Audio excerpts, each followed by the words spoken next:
부처님이 말씀을 하셨어요. 우리 만법이, 제법무아, 재행무상, 제법무아라고 얘기를 했는데, 재행무상, 제법무아, 열반적정, 요 세 가지를, 삼법이 세 가지 법을 말씀을 하셨거든요. 근데 이게 세 가지가 있는 게 아니라 하나예요.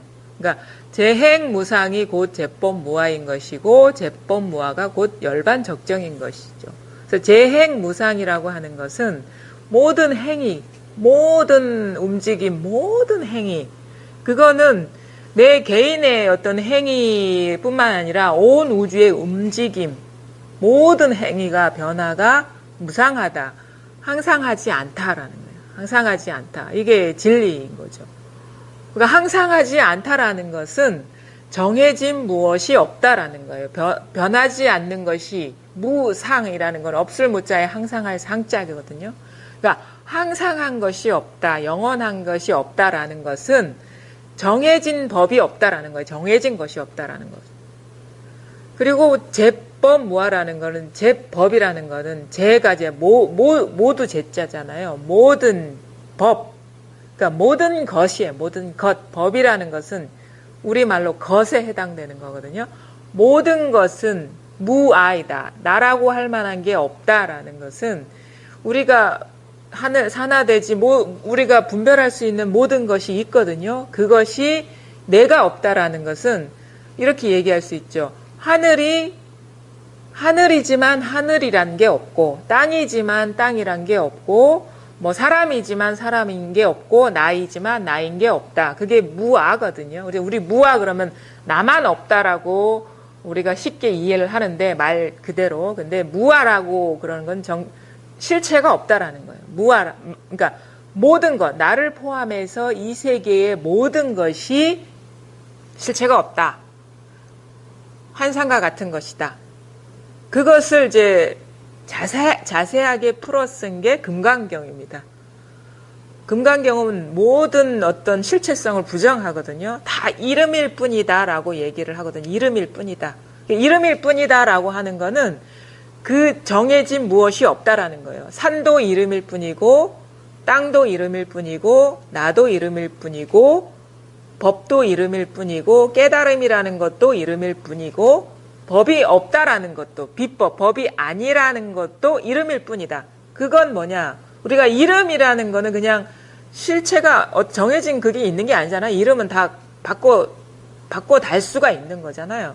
그 말은 뭐냐면 산이 산이 아닌 것이고, 땅이 땅이 아닌 것이고, 내가 아닌 것이고, 그 다음에 뭐 모든 깨달음이든 뭐든 우리가 이름할 수 있는 것은 그것이 아닌 것이다. 그래서 제법무아.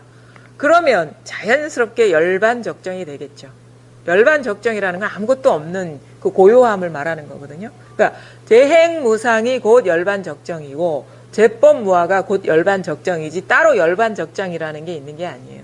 이런 말을 들으면 부처님의 말씀이 너무도 어렵고 고귀해가지고 내가 사는 어떤 삶이나 나의 현실과는 동떨어진 것을 우리는 그렇게 이해를 해버려요. 무슨 금강경이나 아주 우리가 높이 받드는 그런 경전 속에서나 있는 언어로서 그거를 받아들이는데 절대 그게 아니고, 부처님이 말씀하신 거는 우리의 현실을 얘기한 거예요. 우리의 바로 지금 직면한 현실. 바로 지금 여기가 재행무상이고 제법무아이고 열반적정이라는 거예요. 그러면은 지금 여러분이 여기 앉아 계시고 뭐 생각하시고 모든 것이 다 재행무상이고, 생각하지만 생각하는 게 없고, 여기에 춥고 더운 걸 느끼지만 춥고 더운 게 없고, 그 다음에 여러 가지 눈에 들어오는 사물들이 다 드러나지만 뭐 여기에 탁자도 보이고 저도 보일 것이고, 여러 주변에 계신 도반님들도 보일 것이고, 뭐 사물도 보일 것이고, 책장도 보일 것이고, 뭐 시계도 보일 것이고, 뭐 형광등도 보일 것이 다 보이는데 이게 제법무아, 그것이라고 할 만한 게 없다라는 거예요. 그러니까 지금 이대로가 열반적정이라는 거죠. 근데 이런 설명을 들으면 그럴 것 같긴 한데 과연 그러할까? 내가 보기엔 여전히 내가 있고, 그 다음에 옆에 계신 분들도 살아계신 분이 있고, 이렇게 딱딱한 탁자도 있고 벽도 있고 다 있는 것 같은데, 분명히 시계도 다르게 분별이 되고 각각의 독립성을 다 갖추고 있는 것 같은데 결코 부처님이 거짓말을 하진 않았을 텐데 나한테는 현실이 아닌 게 그럼 왜 그럴까? 이건 뭐냐면 사실은 우리가 이 제법무하나 재행무상이나 열반적정이라는 거는 깨치고 나서의 말씀이거든요. 부처님이 이 세계의 실상을 깨닫고 나서의 나온 말이에요. 그러니까 부처자리에서 나온 말이죠. 그러니까 깨닫기 전에는 그런 것이 자기 현실도 아니었죠. 석가모니일지라도. 근데 어떻게 그러면 깨쳤냐? 그것이 환상이라는 이해가 있었던 것도 아니죠. 왜냐하면 그 이전에 이런 부처님의 가르침을 설해준 사람들이 없거든요. 그 위에 있는 그 어떤 스승이 없어요. 부처님이 이런 말씀을 전해준 사람이 없고 부처님 오히려 깨친 거예요. 뭘 깨쳤냐? 모든 것이 우리 눈에는 객관적으로 있는 것처럼 보이지만 이것이 다 자기 마음에서 일어나고 있다는 사실을 깨친 거예요. 그 깨침이 열리고 나니까 이 말씀이 나온 거예요. 아, 본래 열반적정이구나. 본래 재행무상이구나. 본래 제법무아이구나. 그러니까 이 말이 나오는 계기가 된 게 뭐? 바로 만법이 지금 바로 내 마음에서 일어나고 있다라는 환기, 전환, 깨침. 그거를 이제 부처님이 선정에도 들었다가 고행도 하셨다가 한 6, 7년을 하다가 안 돼가지고 그 고행을 포기하고 보리수 나무 아래에서 딱 앉아서 그 우유죽 드시고 수자타의 우유죽을 드시고 기운을 차린 다음에 보리수 나무 밑에 딱 앉아가지고 별을 보는데 그 별이 깜빡하는 걸 보고 깨달았다고 했거든요. 그 깨침이 있고 나서의 말씀인 거예요.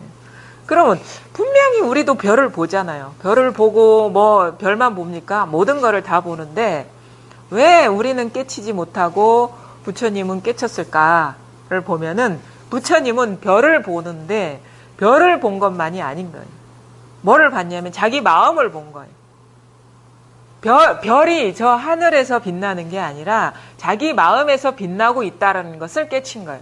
그러니까 그동안의 수행의 어떤 그 과정 중에 깨치지 못한 이유는 도가 자기 마음 밖에 뭐가 있는 줄 알고 선정에도 계속 단계별로 올라간 것이고 고행을 통해서 왜냐하면 자기 육체의 욕망이 때문에 뭔가를 깨치지 못했다고 여겼는데 그 육체의 욕망을 없애면은 뭔가 그러고 나서의 어떤 깨달음이 있을 것이라고 착각해서 지금의 상태를 배제한 다른 것을 추구해 왔었는데 알고 보니까 딱 별을 보고 깨칠 때 자기 실수를 돌아보신 거죠. 왜냐하면은 별이 저 하늘에 있는 게 아니듯이 도가 진리가 내 마음 밖에 있는 게 아니라는 것을 그제서야 깨치신 거예요.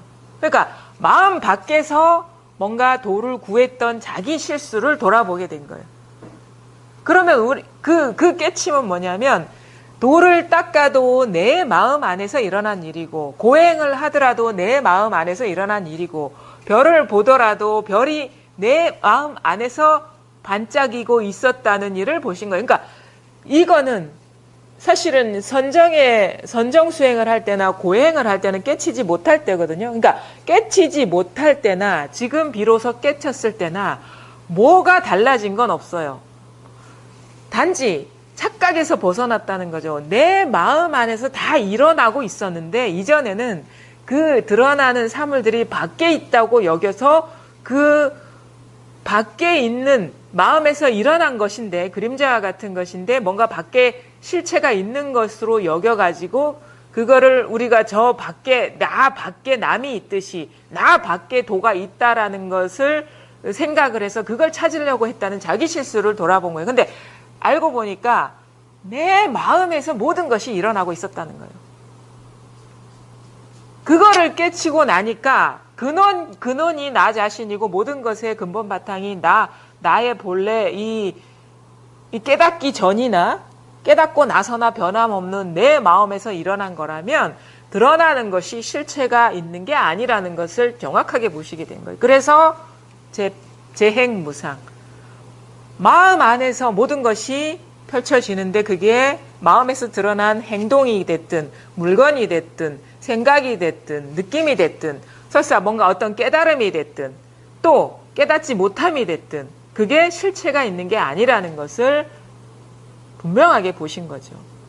그것을 그래서 금강경에도 얘기하잖아요. 우리가 알고 보고 듣고 느끼고 알고 깨닫거나 깨닫지 못하거나 견문각지 이 모든 것이 금강경이 여몽 환풍 여로 역려전 다 꿈과 같고 환상과 같고 이미 그림자와 같고 번개와 같고 깨치고 나서의 말씀인 거예요.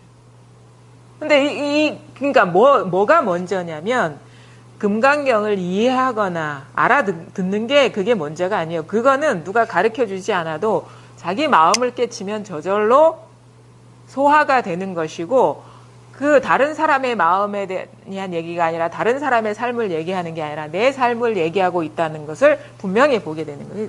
그래서 중요한 거는 뭐냐면 깨쳐야 되는 거예요. 뭘 깨달아야 되느냐? 모든 것이 내 마음에서 일어나고 있다는 사실을 깨쳐야 된다는 거죠.